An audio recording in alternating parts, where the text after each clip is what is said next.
नाजरीन अब रुख करते हैं जिला हरिपुर का, जहां ABC न्यूज की deputy bureau chief Tanveer Ahmed Tanoli की रिपोर्ट के मुताबिक तहसील कौंसिल हरिपुर का हंगामी इजलास मुनक्किद किया गया। बल्दियाती नुमाइंदों को फंड्स की फराहमी और इख्तियारात के लिए तहसील चेयरमैन समीउल्लाह खान और तमाम तहसील मेंबरान की जानिब से पेशावर धरने में भरपूर शिरकत का ऐलान।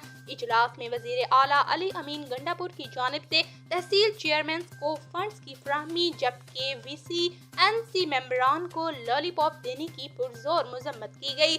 समीउल्लाह खान का तहसील चेयरमैन का धरना कैंसिल होने के बावजूद हाउस मेंबरान से वादा के मुताबिक धरने में भरपूर शिरकत करने का अज़्म।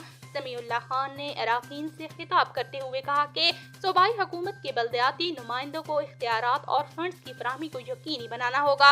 अपने लोगों के हकूक के लिए तमाम इख्तलाफात भुलाकर एहतजाजी तहरीक चलाएंगे। इनका मजीद कहना था कि इस एहतजाज में 70% PTI के नुमाइंदगान शामिल हैं, जो कि आज अपनी ही हुकूमत के खिलाफ शदीद एहतजाज करेंगे।